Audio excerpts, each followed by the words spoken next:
That's nice. All right, looks like we're live. Yay.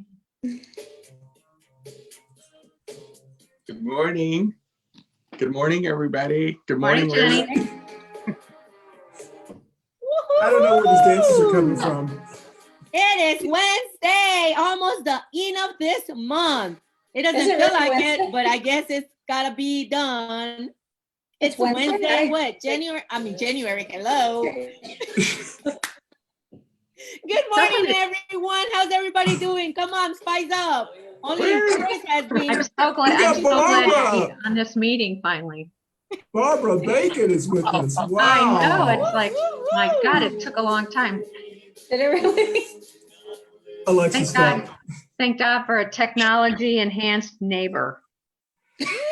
Well, listen, welcome everyone. Today is, it's not January. It is Oh, April God, no. 29th. We have one more day of April, the month that never existed. I feel like it. Yeah. It is, once we It's we an got one more day. unforgettable. It's an unforgettable April. I It's guess a- for the It next seemed like 100 it years. took twice as long. My God, this month has seemed like eternity. Oh, Doesn't it though? Yeah. oh.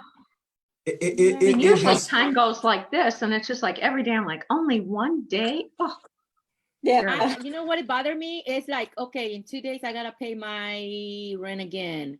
I just paid it not too long ago. Probably about a month ago. Almost a month ago. Yeah, well, this has been the longest month ever. I agree with you, Rachel. It's just been terrible. it has been a long month and it is ending. And for many people, 2020 doesn't even feel like it has really occurred. And as soon as we know it, will be summer and then everything will be past. So listen, welcome everyone who's watching us on Coffee and Pondusi. Today is April 29th. I keep having to look because it's day 37 of my stay home quarantine. Everyone else has been different. We have a very special show today. Besides our wonderful guest here, we also have Rachel. And Rachel, help me pronounce your last name, or I don't guess that's even important, but It's Brummert. okay. I know her as Rachel. Welcome, Rachel. Rachel is going to share with us her story of living with COVID-19. She's a neighbor of ours here in Charlotte, and she is just recovering, I believe, from COVID-19. I finally tested negative. Yeah. Wow. And I'm sure we have questions about that as well. And so as we get started, let's go ahead and introduce everyone. We're going to go, if you're looking at your computers, and I apologize because I have all this technology going on. I believe to my right or my left is Baby Trump Pinata. I'll introduce him. Welcome, Baby Trump Pinata. He is welcome joining us again with his wonderful hair. He's got a Medicare for All sign, a Moms to Med Action sign, and he's once again passing out Cynthia Wallace for Congress palm cards. So he's a big Cynthia Wallace supporter. So welcome, Baby Trump. He's been sitting silently. And then we also have Ruth, Jenny, our eye candy, neighbor Barbara, and then Rachel. So we'll go ahead and move that way. Mama Ruth. Good morning, everyone. My name is Ruth Perez. I'm a community advocate here, and I am happy and glad that it's Wednesday, of course, almost the end of the month, and I'm still stuck at home.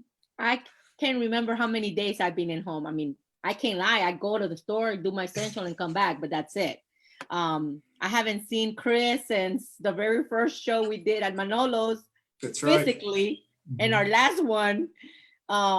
But I'm happy to have y'all and join y'all on all these crazy Zoom meetings. My from Mexico mug and my, like everybody knows, my personal badge or pin or button that I support. I support almost all the ones that are going to bring favor to our community.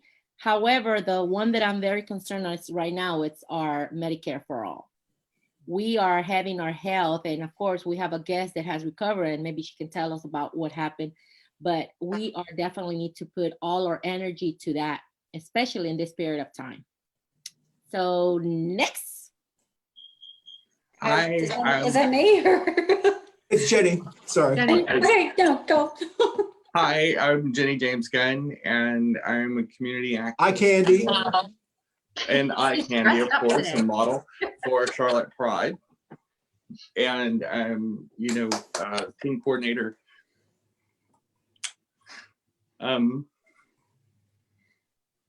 Breathe, For- Jenny, breathe. We're all for- here with you. For Real Out and Charlotte Trans Pride. And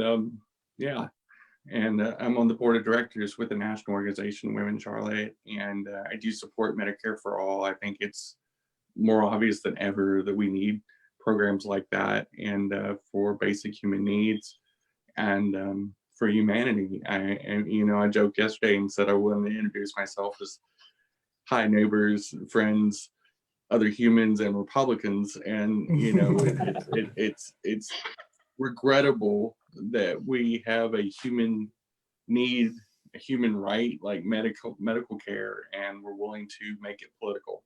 This should be a nonpartisan duh moment right now. And the hate that I know that Rachel's going to talk about that has been targeted towards her. We talked before the show on Messenger, and I said what you went through by coming out as positive for COVID-19 is a lot like what an LGBT person goes through, and this blind, ignorant hate is just tearing our country apart and targeting people like Rachel, that is a victim of this. She didn't run out of her house and go, geez, let me lick every doorknob in Charlotte and let me get this, and then play the No, victim. I didn't do that. Yeah, most people don't. And I wouldn't wish this on anybody, just like I wouldn't wish, having to go through my coming out process on anybody and what I went through 5 years ago.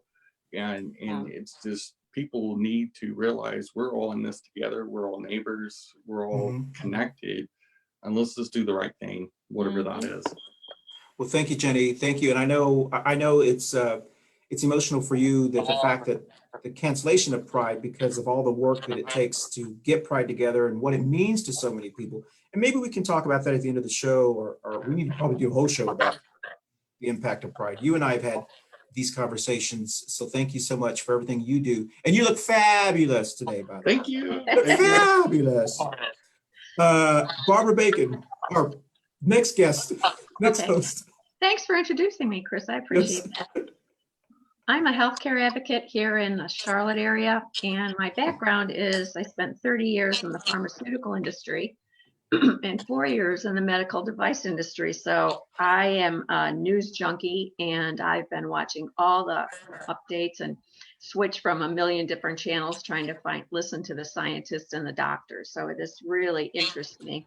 I've actually did some back end work on a couple of clinical studies. So their jargon is familiar to me. I'm just fascinated by it, and it's so sad to me that it's impacting us. I get up in the morning and I think, God, we're living a horror movie or a sci-fi movie. It's just unbelievable. So I'll be interested to hear what Rachel has to say, because I also have a sister that has what she has. So she has ventured out a few times, and we try to tell her how crazy she is because she is so susceptible. But she's like the rest of my siblings, and we're all kind of stubborn. So, but we pray for her. So that's all I have to say. Well, excellent. Well, thank you. In our special guest today, if you introduce yourself, please. My name is Rachel Brummert. I work for the U.S. Food and Drug Administration. I'm also a local advocate here in Charlotte, and I'm a patient advocate. So like Barbara, I do a lot with medical devices and that sort of thing. I'm also a big supporter of Medicare for All, and this came before I got COVID. So I'm immunocompromised. I have an autoimmune disease called sarcoidosis. So whenever someone gets sick, or whenever there's something going around, I kind of isolate, because what is a cold for most people turns into pneumonia for me. So the beginning of March, I just kind of self-isolated a little bit.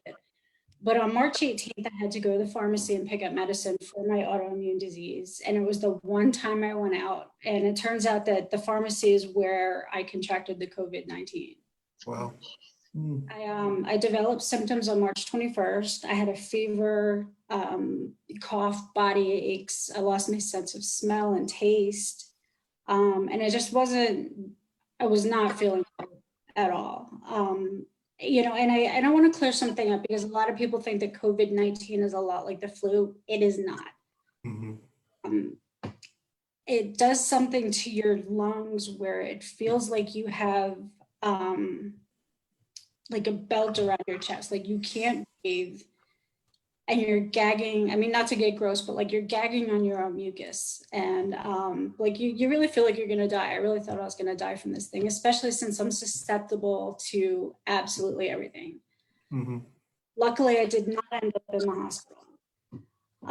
You know, I took some medicine, and a reporter that I usually work with, he's done stories on me before about my work, asked if I wanted to do an interview. And I said, okay, because I wanted to clear up a lot of things. And the headline was a little bit misleading, and the story went viral. It went all over the world. And I got a lot of hate mail out of it. I had a couple people who said that I ought to be arrested for perpetuating a hoax because people think this is a hoax. I got, you know, oh, you're ugly, I can't stand your face. And, you know, I got a lot of hate mail from it. And, you know, it was hurtful because, I mean, like someone said, I didn't go out looking for this thing.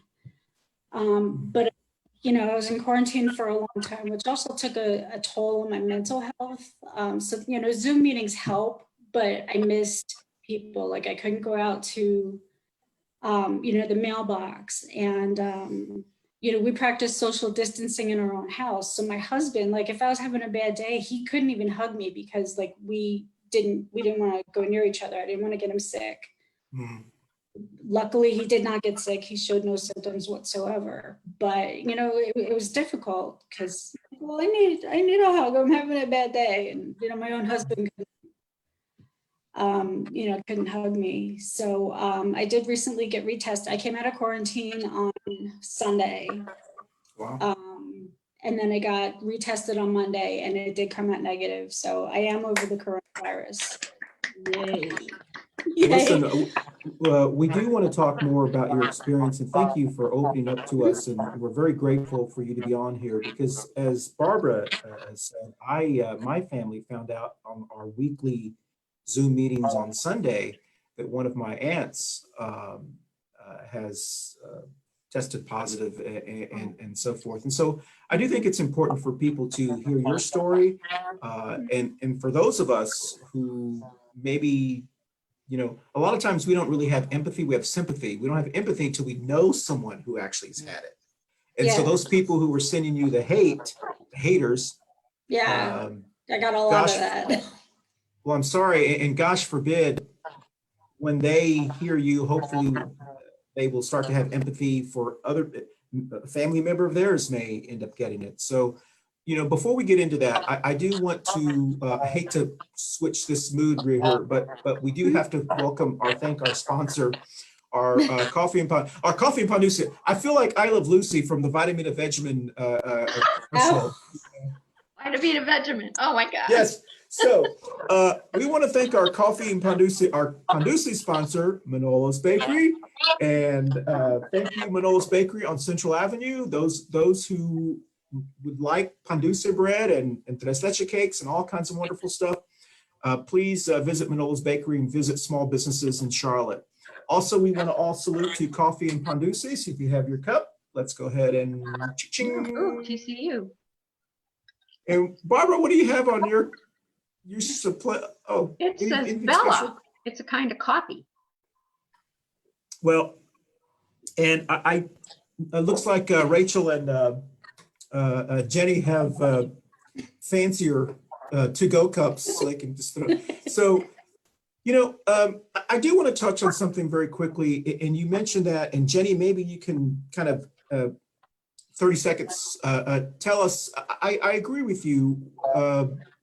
You mentioned about what Rachel has gone through and what people in the LGBT community, and not just people in our LGBT community, but people who, during the AIDS crisis, I remember the discrimination, and even within our own community, those of us who were not familiar with, before I joined ACT UP, I was scared for people who had tested HIV and so forth.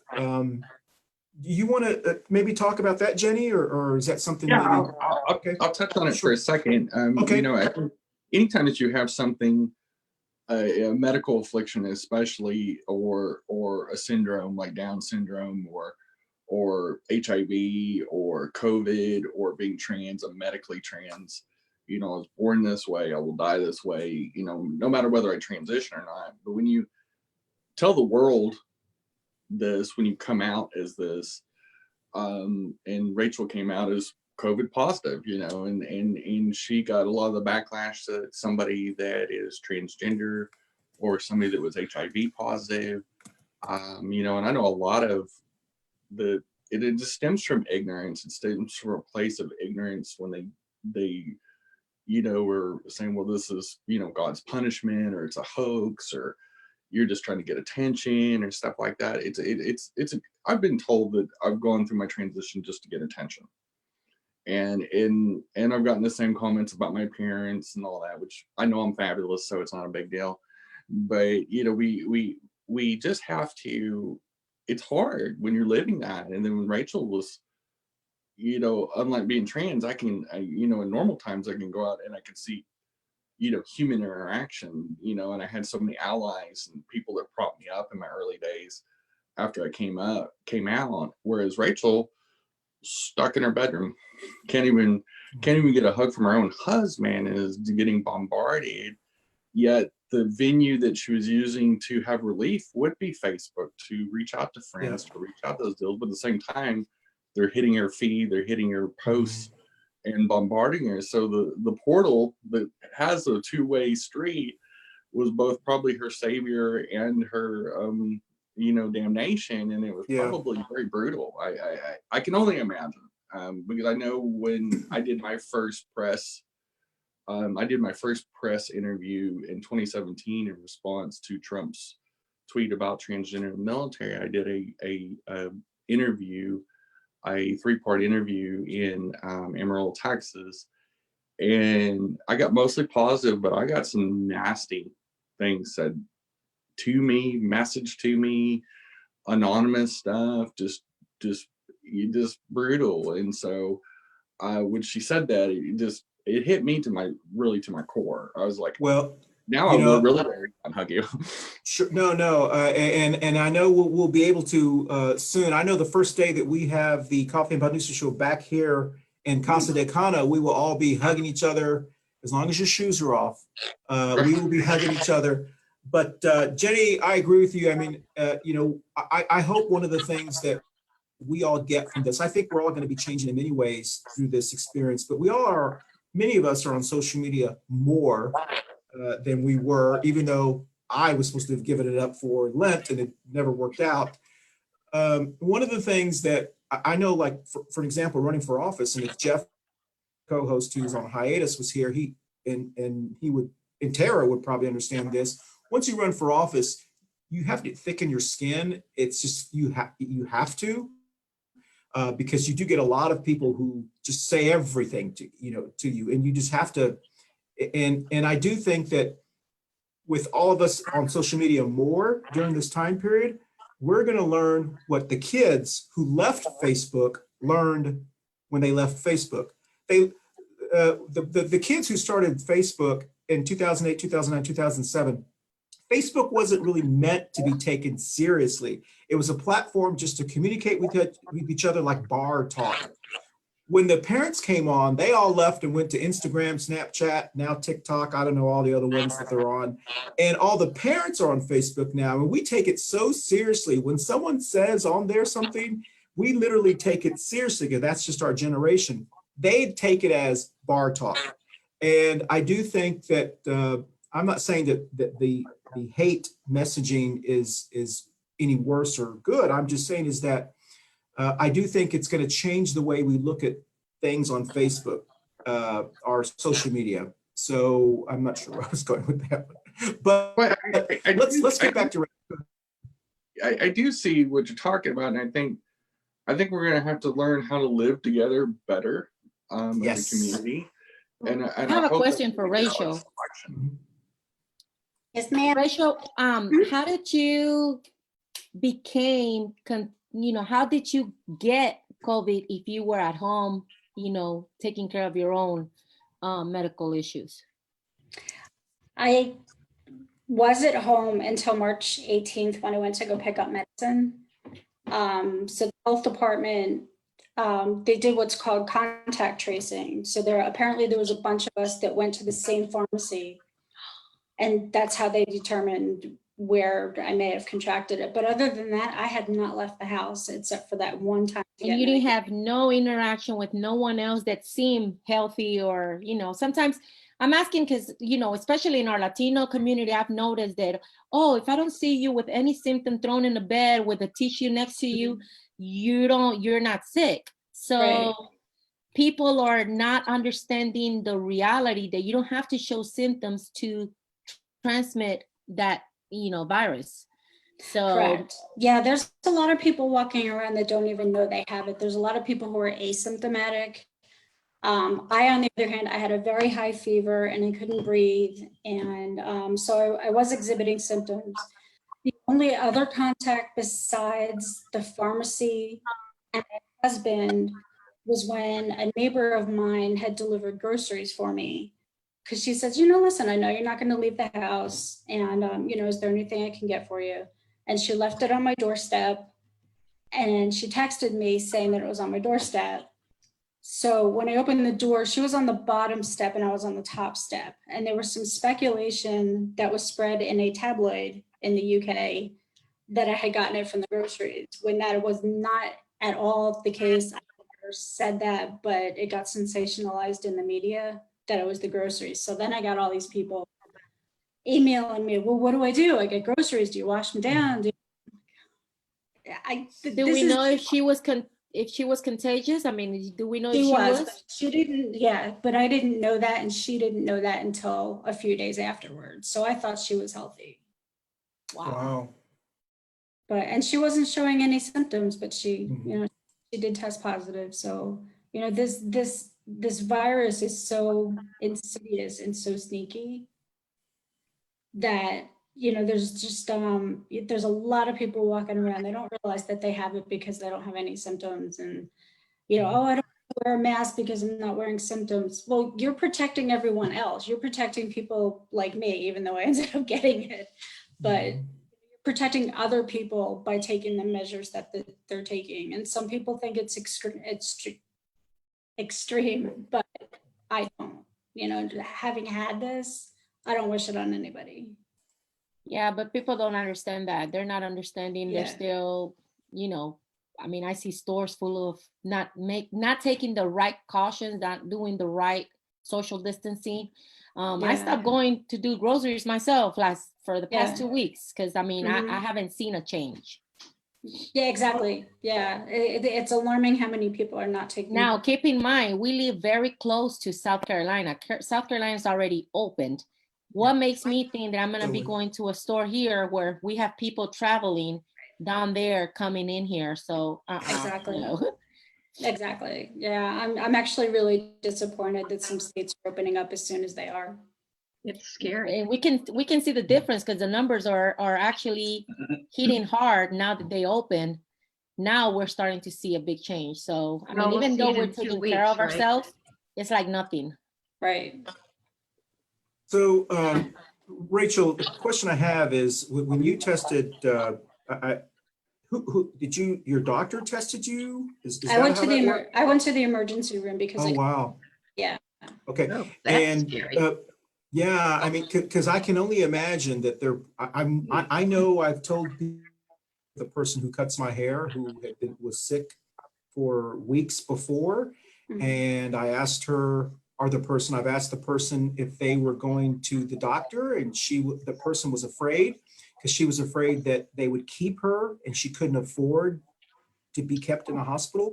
And Yeah. so she just, in the person's words, she just kind of like self-medicated herself Wow. in hopes to get over it. And, you know, I'm sure there are many people, I know we've talked about this, Ruth, there are many people who don't have health insurance or are afraid of the cost of the emergency room and so forth. And so they're afraid to go, you know, and they're not. Philip, your brother down in Texas, in Dallas, he's sending us saying that a young 17-year-old girl died yesterday in Dallas because she had been sick for a while, but never went to the doctor. Wow. Yeah. And I was actually terrified to go to the hospital. Like, I mean, I'm in infection control. I collaborate with the CDC. So like all this stuff like, scares me, but I breathe. And I did feel at the time that I'm like, I'll just have to deal with the medical bills later because I cannot breathe. Exactly. I have But a friend, I I don't know if I have a friend that went through that this past weekend. I've been checking up on her by text. She will not go. She refuses to go to the hospital. And then she tells me that she can hardly breathe at home on her bed. So she went downstairs to the sofa and kind of slept on her sofa so she can breathe better.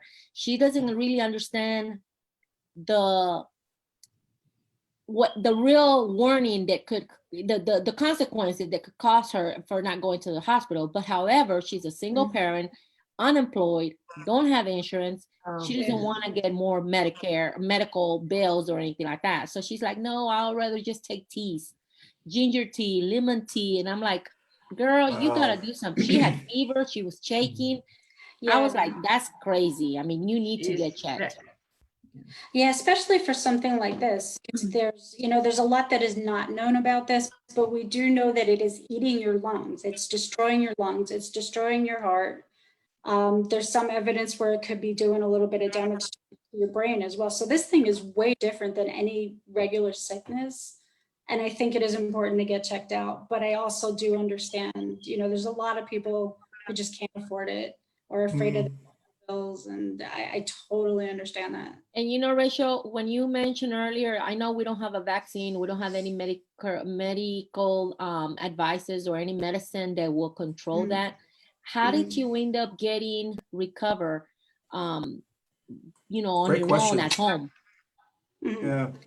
I did a few things. I did get an antibiotic called zithromycin. I said no to the hydrochloroquine because I do know that it is dangerous. They are related to fluoroquinolone antibiotics, which is why I'm also sick. I've had like 30 plus tendon ruptures from it. And it's too related and I wasn't going to take it. And it's not proven for COVID anyway.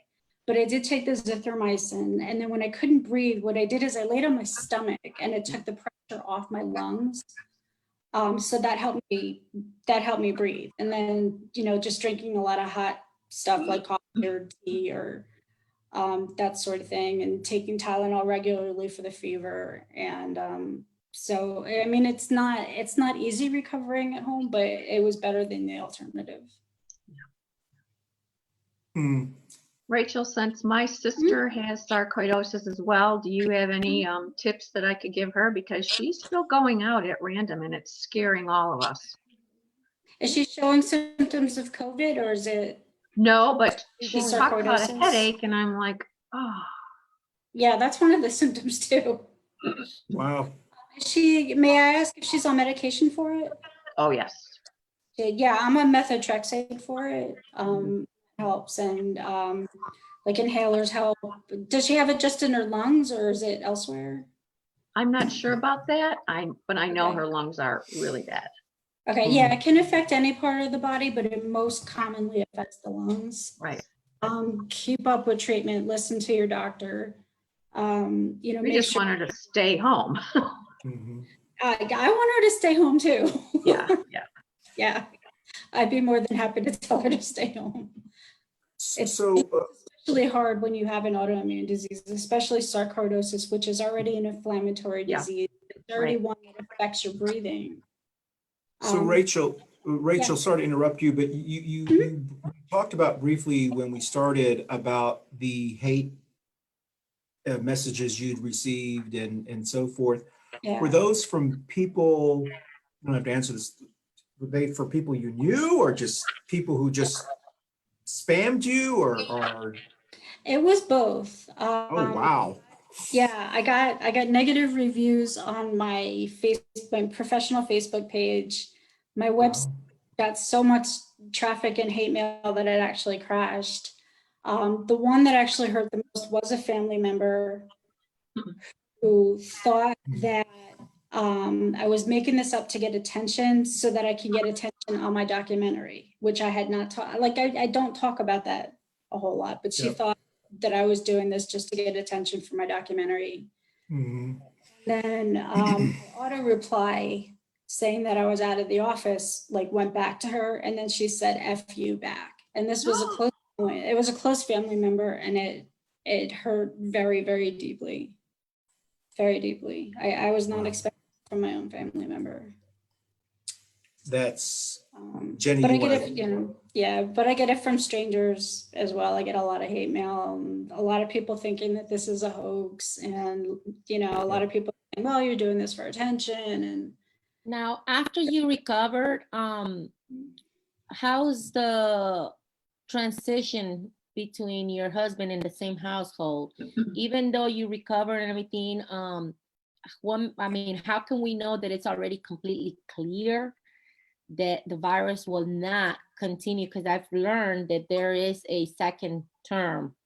It can come back to you. Yeah, I did hear that. I did hear that some people can get reinfected. So we are still practicing social distancing in our house. I'm still home. I have no plans to go to a store or anything like that. So basically, I'm going to continue doing the things that I did before, just because I don't want to get it again. I don't want to have a relapse.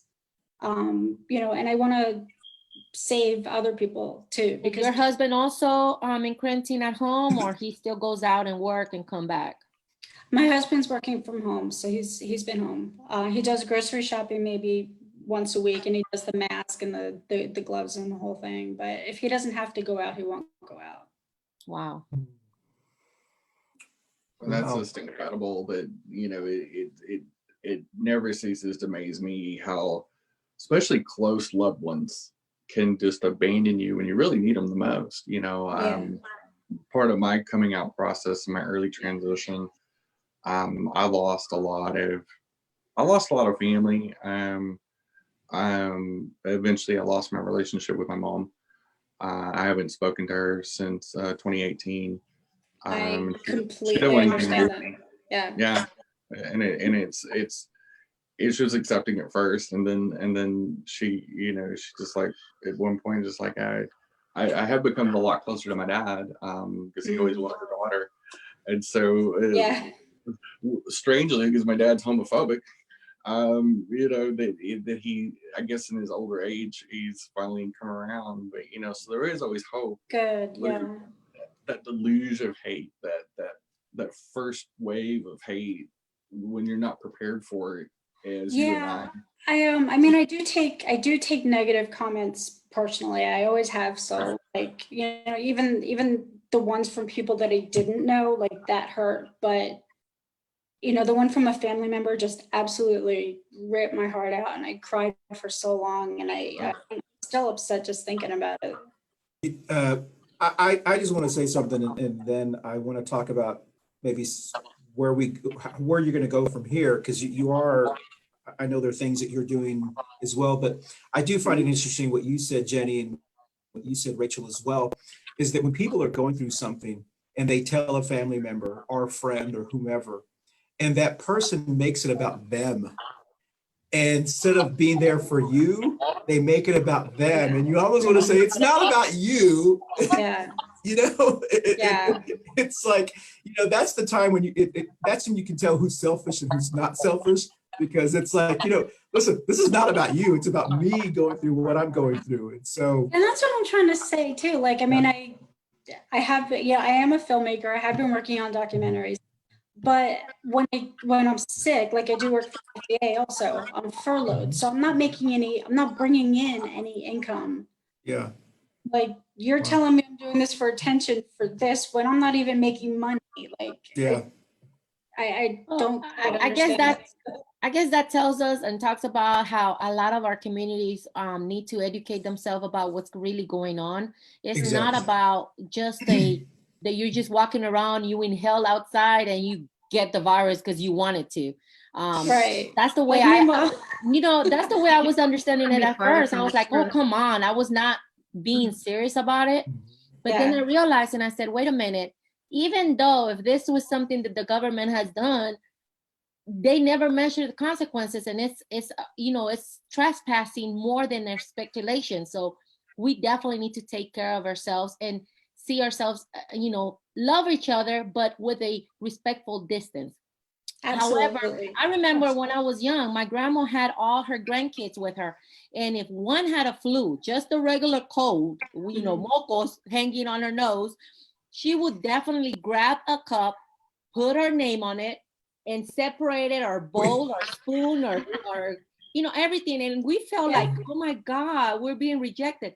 But it was like, oh no, so nobody else will get sick. Right. Yes. Doing her own It's about outside. protecting other people. And Very we smart, still love very each smart. other. We still respected each other. And that's the way I learned, and that's the way I see it now. I have Yeah. family members that are passing through COVID, and I'm praying that nothing wrong, it doesn't get worse.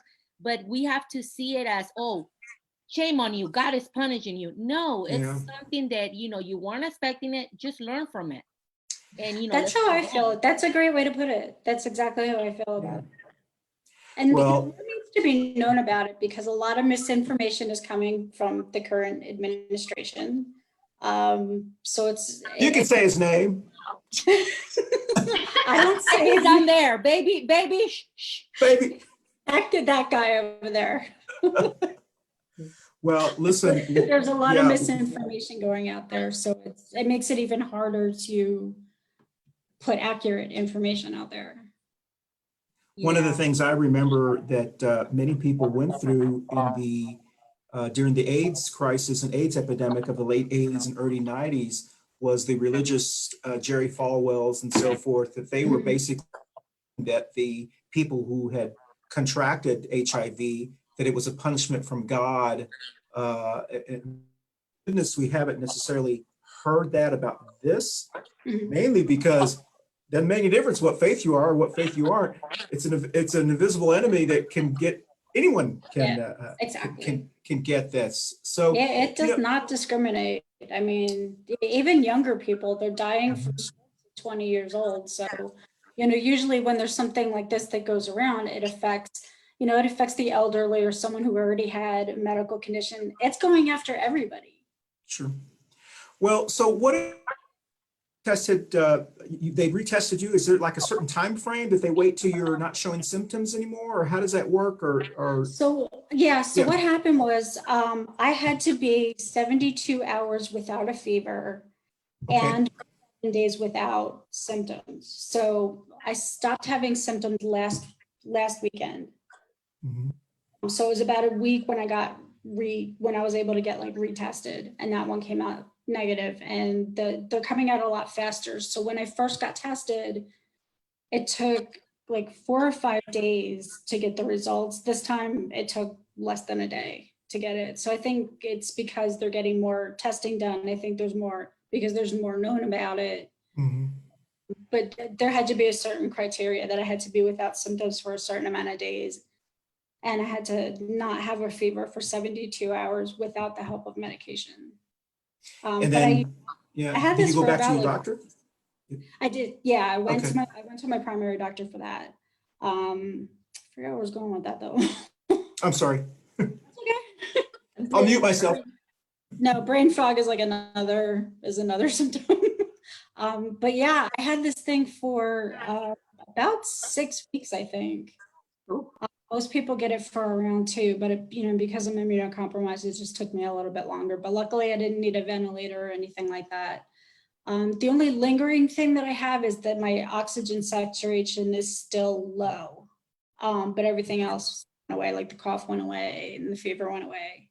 That's You have a something very pulse ox at home? interesting. What was it, Barbara? I said, do you have a pulse ox at home, Rachel? I do. Okay. Yeah. That's something very interesting. When you say that amount of time of recovery, I don't know if y'all heard on the news this week, but one of the groups that are doing rallies up in Raleigh, that they want our businesses to become reopen and you know all this craziness. Yeah. One of them tested positive, and it's very concerning. I saw that. It's I very saw that. concerning because this is not a joke. This is not a game. And of course, I don't wish nothing bad to no one. But I mean, if you're exposing yourself, you're being a very harmful weapon to our community. You are a weapon. Yeah, They and are a it's weapon. even, Yeah. yeah, it's Yeah, not 'cause, about. I mean, even though she says that, you know, she didn't want to answer if she's been on those rallies and stuff, but just by causing or just by saying I am positive, even though you're not going out, who are you relating to? I mean, you might not go into the rally, but you have your people that come to you and make plans. You know, that's very, very dangerous. And we got to take that not for granted. And our people that knows and understand and read the news, they are better off by not participating in those things. Absolutely. Yeah. And it's not about taking your freedoms away. It's about saving lives. Exactly. And protecting our healthcare workers. I mean, that was the initial point. Let's not get the hospitals overrun, because if they can't take care of people, we're really in a lot of trouble. I'm hearing some healthcare workers are taking their own lives now. So, I mean, we need to. That nurse and that doctor in New York. Oh, yeah. So sad. You know, we need to have more protective equipment. That's putting pressure on workers. them. That's putting depression. That's putting pressure. That's putting everything on their own shoulders, and people are not understanding. So I put myself in their shoes, and I'm like, okay, what the heck? Y'all not listening. We're gonna die. I'd rather just die. You know, and that's it. And one of the realities is the math of this thing. So the fact that we barely have 974,000 hospital beds that are actually staffed in the United States, we have over 350, 380 million Americans, rounding up, you know, close to 400 Americans. So that's only one hospital bed for every 400 Americans. Yeah. If we get to the point where you got a third of the population infected because we didn't do these measures, which would be an easy number to do. This is why China locked down Wuhan the way they did. But if we got 1 out of 3 Americans, 20% of them get the worst version that requires hospitalization. Right. And, you know, 20% of 100 million Americans is 20 million. There would be mass graves that's not been seen ever in world history. And I think what people don't understand is those 1,000 people that met up in Raleigh, they also probably stopped at stores and gas stations and grocery stores on the way home. And so everything that they touched, masks, they didn't wear masks. Yeah. So, you know, you now you multiply that times 2.5 every day since then for at least 3 to 10 days. And that's your infection rate, and that's why this goes viral so fast. And they expose a lot of people in northern, North Carolina, and should be held accountable for that kind of behavior because that was purposeful, unnecessary travel. I agree. Yeah, I agree with that. Well, we could talk endlessly about this, but unfortunately we only have an hour and we have about 7 minutes left. We did start just a tiny bit late because of my technical ineptness on this end. But does anyone have any more questions for Rachel in about 30 seconds or so before we move very briefly to our city workers? I feel like Barbara, Jenny? I wanted to ask one question. How you're furloughed? Were you furloughed because you had COVID, or were you furloughed just because your employer wasn't as busy, or what is your next steps to a normal life? Is normal as it can be in COVID? I am not considered an essential worker, so they furloughed all essential workers, which means we're not getting paid. Hopefully when this is all over, we'll be able to all get back to work. But for now, all non-essential employees are furloughed. Well, I do know that as Ruth had mentioned, South Carolina is gradually opening up. Today, I believe Mecklenburg County is going to be at the same level as the state restrictions, which means there are certain there's certain things that have been lifted, like you can play tennis, if I am correct. Certain other things, I don't know if the parks are opening, but you have to, because right now they have barriers in front of the county parks. You can't walk in, you can't drive in. And they may be removing those barriers. I go by your house once a week, Barbara, on 51 to go do my grocery shopping. And I saw those barriers at that park over there, which I thought was great because all the kids were just hanging out there. And so this is good. So it'll be interesting to see here in Mecklenburg County. We're still under stay at home for the large part until May the 8th. But I do know that they're going to, start lifting those and gradually forth. So I do know that. Aren't you surprised? Because I thought Gibby wanted us to at least extend to May 15th because we haven't peaked yet. Well, maybe we're going to just have a little mound, but we haven't peaked yet. Yeah, I mean, I'd be interested to hear what, we're going to have Dr. B on, and he's, Dr. Brumfeld, and I'd be interested to hear what he has to say about that. I still think it's a little too early, but I do have faith in the scientists and the doctors and what they're looking at. I don't have a lot of faith in our mayor because I don't think she knows what the heck she's doing, which is why she's. I don't even know where she is, but. Oh, I don't know where she is. I think it's because she can't get her hair. I personally believe it's because she can't get her hair done and she doesn't want to be in public. But I do know. I read an article on the county's decision. They talked to the state health officials. And there's just a minimal amount of difference between the state policy and the county policy. And it's really because the county moved first, because it was easier for them to do than it was for Governor Cooper. So they moved 3 days before the state did. Jenny, the verbiage is almost identical. So it's going to only open up some public areas, workout facilities, but with minimal. With minimal, with a lot of restrictions. So everything that's even opening up, certain retail businesses can open up again. But vaping shops, that's crazy. Vaping? Let's put stuff in your lungs. A lot of it. Really good for their lungs. Yeah, let's do more damage to our lungs. Yeah, right, Rachel. She's crazy. Well, fell off the couch. well, Jenny makes a very good point because one of the things we have to understand is when these stay-at-home orders or whatever are issued in states and they're being released, they're not the same. So, for example, when the governor of Georgia does what they do and the governor of Florida does what they do, they're not the same as like what the governor of Texas does, because the governor of Texas, even though he's a Republican, his is actually very gradual. It's not as everything like Florida and Georgia. And so if you look at the actual what they're doing, his is like a 6 week kind of plan.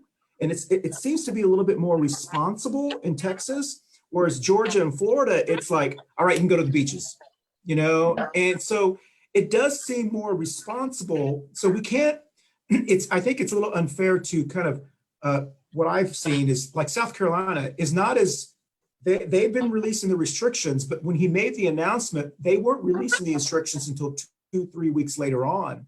And so it's still, they're not like North Carolina, but they're not anywhere as bad as what they were doing in Georgia and Florida. They're afraid of Georgia. Yeah, I think and the regrettable thing is, but Ohio is the same way. Their governor is methodical. He's listening to the scientists, and he's a Republican too. So I'm glad to see that there isn't this. So many politics involved with a lot of them. They care about their people. Thank God. Yes, Jenny, you want to say something real quickly? We only have about 3 minutes left. And one of the scary things is that Atlanta, just like Boston, is still up on a major upswing. They're not even seeing the bump yet, unlike Charlotte, just starting to see the top of the hill at least. Boston and Atlanta and probably a couple other Western cities are still seeing a fairly high amount of new cases that says that they may be slowing down, but they're a long ways. And you look at Italy, they were on an 11-week cycle, and so this is about 11 or 12-week deal. I think so as well. Yeah. Well, and Barbara knows this, and you, and I'm sure Rachel and you know this, Jenny, too, and Mama Ruth unfortunately had to sign off our show. Regardless of what Mecklenburg County does, what North Carolina does, or Atlanta, or any of the SITs, corporate America is still going to do what they need to do to protect them from lawsuits. So regardless if we end the stay-at-home order today, people aren't going to go back to work in an office space at least until July 15th. It's going to be very limited. I know a lot of the financial companies here in Charlotte, and also the big financial companies, the big insurance companies, they've extended their stay-at-home stays for all of their employees at least until July 15th. Really? So regardless of, yeah, and so regardless of They got the to company, get ready. well, the company's not going to risk someone coming back and getting sick and getting everyone Right. else sick of the liability that's involved, yeah. which is why we have to be very careful. We have to speak to our Congress people. We have to speak to our officials, because they are trying to sneak in either legislation or an executive order that Trump would give that would allow them to bring people back to work and exempt from liability if they get sick. And we have to be careful about that, because with all of the, Trump has this good, here's a shiny thing, so you don't see this over here. And we have to be careful that that is not passed, that we don't give up. I don't know how, I do know that was an article in the Wall Street Journal that they're lobbying to get Congress or someone to pass the same thing they have with the gun manufacturers. I don't know if you guys remember when they passed that legislation where you can't sue the gun manufacturers. They're Right. trying to get that type of legislation passed during this emergency for people not being able, as long as the company shows a good faith effort to protect their employees, they couldn't sue them. So as long as the company says, I need you to come to work, but you got to wear a mask. And the person's like, all right. And as long as they make an effort, because then they'll say, well, hey, we offered them, they didn't have to come to work, they can get another job, So I do think we have to be careful with it. Yeah. But what are the consequences for those employees? Because I've got friends that are in different industries. How does that impact their health insurance? The company paid for health insurance. If you sign that liability waiver, does that mean their insurance isn't going to cover them? And I'm like, that's a really good question. That's scary. I think we've opened up a whole Pandora's box. That's good. Oh, I know. It's a whole other Cause and show. effect. Yeah, exactly. That's a Medicare and for then what All happens? show with Jenny, you want to say something real Another whole quickly, because we need to start signing out here. Well, and I think too that the state regulatory systems, especially like New York and California, would block that in the federal court before I hope so. it got started. I don't think it would make it out of the House of Representatives, because it would have to be a law enacted, because you would have to change so many regulatory things. I don't think it's doable. Well, I don't think the U.S. Bar Association will allow that to stand, or the ACLU. Well, no, I agree with you, but Jenny, those who know me know what my litmus test is if the white women get mad, it's not going to happen. And I can tell you, no, that we all know that's really when the white women get mad. Because If mama ain't happy, nobody's happy. Exactly. The queen's not happy, nobody is. Hey, we know women run this world. I just wish they were in more elected positions and more leadership positions, because and look at the other countries that are run by women. Look at how good their numbers Australia. are. Isn't that amazing?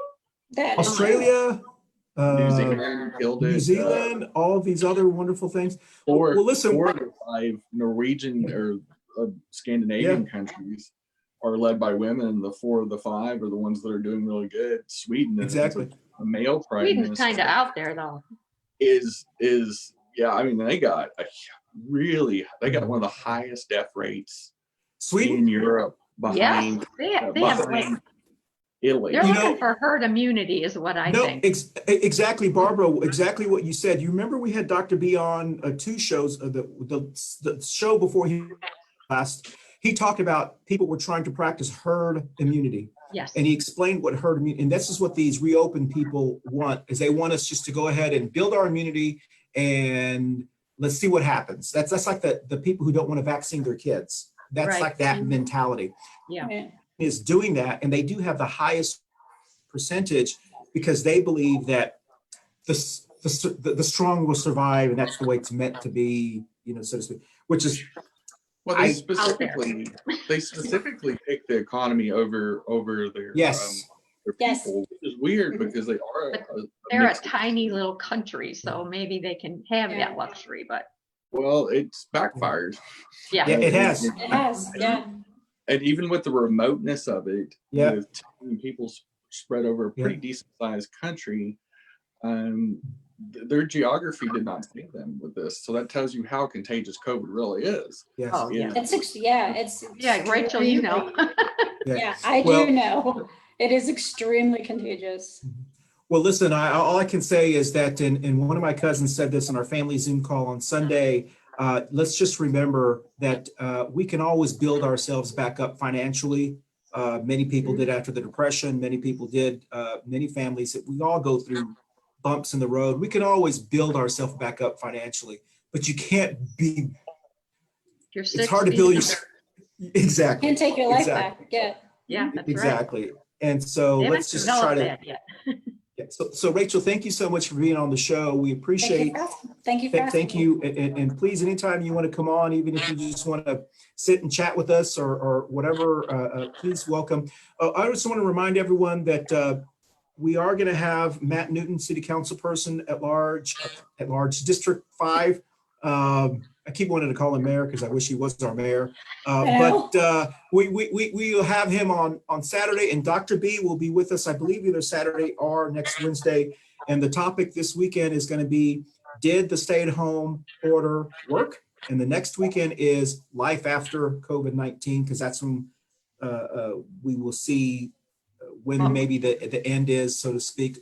I agree with all of you. I think we're probably still weeks away from full. I don't think we're going to be full back until at least we get to that second flu season cycle of all that time period. But listen, everyone, thank you for joining us. We're going to go ahead and put the music on it. And Jenny, since Mama Ruth is not with us, you have the luxury of telling us out. But remember, we go around. We go with it looks like Jenny, Barbara, and then Rachel. And tell us where you're going to be, and sign back here, and then stay on, y'all, because I will disconnect us from Facebook, but then we'll still be on Zoom for just about 10 seconds afterwards. So please stay on. So we will start with you, Jenny, as soon as we start the music. Alexa, play Pandora. Well, I will be at the Beerly Funny virtual show tomorrow night. Tomorrow night is an interesting show because it's going to help the Humane Society. It's a family-friendly and pet-friendly show for fur babies or baby babies. It will be a PG show. There will be no lewd or lascivious behavior. And then we have our May virtual festival starting May 7th. So be online. I'm going to be preparing myself to get my new laptop, so that means I'm going to have to learn about Windows 10 and all the things that you think you know that you have to do until you try to do it, and then your computer can't do it. So that's what I'm going to be doing. No. Oh, that's good, Chris. Oh, that's cool. Speaking of city workers, what about our yard waste? I'm so glad you said that. I got a pile in my front yard, and it's nice and neat, and it makes me mad that it's still sitting there. We'll have to ask Matt that on Saturday. Okay, Saturday. All right. Okay, I'll wait. Rachel. I'm going to be not doing a whole lot, not unlike the last few weeks. I do have a couple articles to write about patient safety, and that is all I plan on doing. I'm going to continue the rest. Well, listen, thank you everyone for joining us. We're going to disconnect on Facebook, but to your question, Barbara, Matt told me last night, leave waste out there. They're doing the entire city. It was supposed to be done on Monday, so it's just taking them a little time. He said, leave it there because if we pick it up, we have to wait till the next time. So, who knows when that'll be. Okay. So, yeah, but it's going to kill my grass underneath it, I told him. Oh, I know. First world problems. I know. All right, everybody, wave, and we're going to disconnect from Facebook. Bye, y'all. Thank you. Bye.